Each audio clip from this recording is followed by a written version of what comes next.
Chapter 1072 One Piece dengan judul Menimbang Kenangan. Di sampulnya kita melihat Queen menyiapkan berbagai virus. Jutge membuat tombaknya dan Caesar membuat buah iblis. Kita tidak melihat Vegapunk atau gadis misterius itu. Di sampul ini hanya mereka bertiga yang terlihat. Sepertinya sudah lama sejak sampul terakhir semua orang mengenakan pakaian berbeda dan berat badan Queen bertambah. Dan buah iblis yang Caesar kerjakan terlihat berwarna hitam. Bab ini dimulai dengan narasi dari buku harian Vegapunk selama dia masih berada di MADS. Ini bukan kilas balik, kita hanya melihat teksnya seperti yang kita lihat apa yang terjadi di masa sekarang. Vegapunk mengatakan dalam teks ini bahwa meskipun dunia tidak menerimanya, dia melihatnya. Sebagai manusia sejati, ia juga mengatakan bahwa pengalaman ini akan menjadi langkah pertamanya menuju perdamaian. Kali ini kita melihat Bonnie mengubah dirinya menjadi seorang gadis kecil. Dia berpura-pura menangis untuk mencoba memenangkan simpati dari Vegapunk. Sedangkan Vegapunk dari kejauhan melihat gadis kecil itu. Dia merasa kasihan, lalu dia mendekati Bonnie. Kemudian, Bonnie berbalik dan berubah menjadi bentuk dewasa yang sangat besar. Terlihat tubuh dia seperti balon. Sepertinya kekuatan Bonnie memungkinkannya untuk berubah menjadi bentuk lain dari dirinya di masa depan atau sesuatu. Meskipun awalnya kesulitan untuk mengejar Vegapunk, akhirnya Bonnie berhasil menyentuh tubuh Vegapunk dan menyebabkan beberapa tahun hidupnya terlepas. Atau dengan kata lain, dia menjadi anak kecil. Dan sesuatu keluar dalam bentuk permata yang berkilauan dari tubuhnya secara bersamaan. Meskipun Vegapunk berubah menjadi bayi, ia masih bisa berbicara.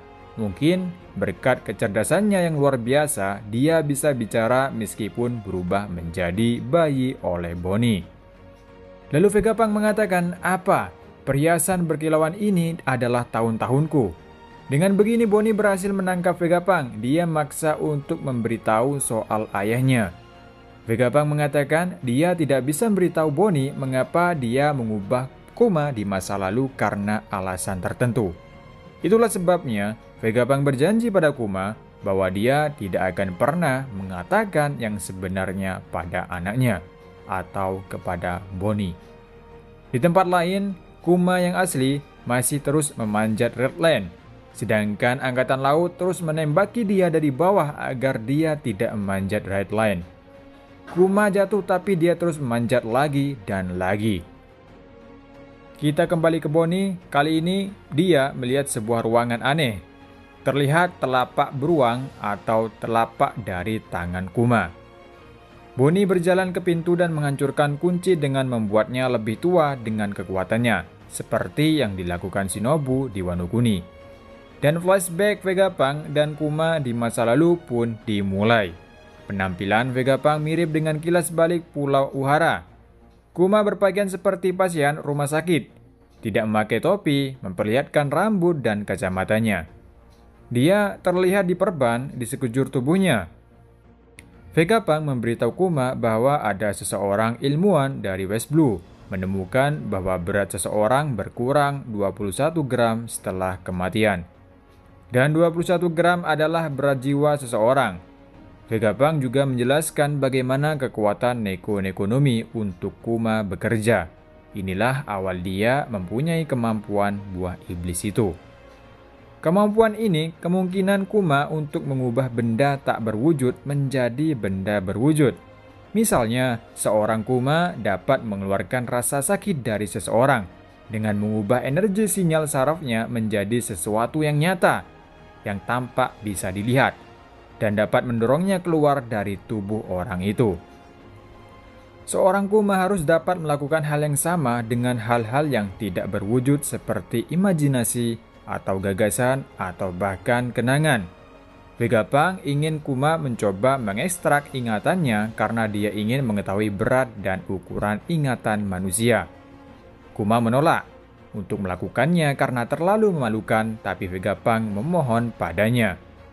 Kembali ke masa sekarang, Bonnie masuki ruangan dengan tanda berbentuk Kuma di pintunya. Di tengah ruangan, Bonnie melihat massa energi dalam bentuk telapak tangan Kuma yang sangat besar. Ukurannya hampir sama seperti saat dia mengekstrak rasa sakit dari Luffy. Kemudian Bonnie mendekatinya. Bonnie akan menyentuh energi itu dan Pang memintanya untuk tidak melakukannya. Vegapunk mengatakan, "Jangan sentuh itu Bonnie, ini rasa sakit Kuma." Bonnie menjawab, "Aku sepenuhnya menyadari kemampuan ayahku. Ini bukan rasa sakitnya, ini kenangannya kan?" Bonnie tidak memperdulikan apa yang dikatakan Vegapunk, kemudian Bonnie menjangkau dan menyentuh energi tersebut. Di luar secara tiba-tiba terlihat bahwa keempat Seraphim telah menaiki lab tersebut, meskipun tidak ada yang memerintahkan mereka untuk melakukannya.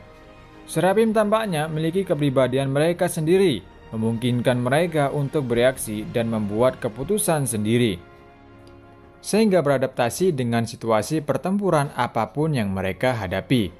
Itu sebabnya mereka memutuskan untuk pergi membantu CP0. Namun ini merupakan kesalahan bagi CP0, karena Seraphim nantinya akan bertemu dengan Vegapunk dan dia akan memiliki kekuasaan memerintah Seraphim lebih atas daripada CP0 itu sendiri. Sementara di luar lab terlihat Zoro dan Kaku terus bertarung. Kaku menggunakan bentuk awakeningnya yang mirip dengan Lucy. Wujud hybrid Kaku sekarang memiliki rambut berbentuk api hitam dan juga memiliki uap berbentuk api hitam di lehernya. Kaku menggunakan beberapa serangan terkenal seperti Bigen, yaitu pistol hidung. Tetapi dia juga menggunakan serangan baru yang disebut Kyoku Bigen, Kilimagiro, pistol hidung ekstrim, ular berputar. Namun Zoro mendominasi pertarungan ini dan menjatuhkan Kaku ke tanah dengan mudah, sementara Brook bertugas melindungi Sanigo. Di tempat Lucy, dia memerintahkan Seraphim untuk menghancurkan lab sebelum Vegapunk bisa keluar. Dengan perintahnya, keempat Seraphim mulai menyerang gedung laboratorium. Tiba-tiba ada seseorang mendekati Kaku dan menggigit lehernya. Seketika, Kaku tertidur di lantai. Ternyata orang yang menggigit Kaku adalah Stussy, yang memiliki sayap dan taring vampir. Identitas asli Stussy di sini juga terungkap. Dia adalah tiruan atau manusia kloningan dari Mr. Buckingham Stussy, mantan anggota bajak laut Rocks. Stussy adalah tiruan manusia pertama dari tim MADS yang berhasil dibuat. Dan di akhir chapter, Stussy mengatakan, "Aku telah menidurkan Kaku. Lucy, sekarang aku ingin kau tidur juga." Berakhir chapter kali ini. Di sini kita melihat kilas balik dari Kuma dan juga Vegapunk, menjelaskan semua tentang kekuatan dari Kuma, yaitu mengubah suatu benda tak berwujud bisa menjadi berwujud. Sama halnya apa yang kita lihat sebelumnya, di mana pada saat itu Kuma mewujudkan rasa sakit yang ada pada diri Luffy. Untuk pertarungan Zoro dengan Kaku, tentu saja Zoro dengan mudah mengalahkan Kaku meskipun Kaku menggunakan awakening dari buah iblisnya. Dan yang paling menarik di chapter ini adalah Stussy. Identitas Stussy sebenarnya adalah manusia tiruan atau kloningan dari seorang mantan bajak laut Rocks, yaitu Mr. Buckingham Stussy.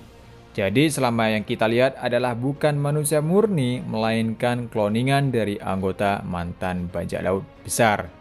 Kekuatan dan kemampuan dari Stussy di sini juga terungkap. Dia menjadi sosok vampir. Saat ini dia menidurkan Kaku dan di akhir chapter dia mengatakan juga untuk menidurkan Lucy.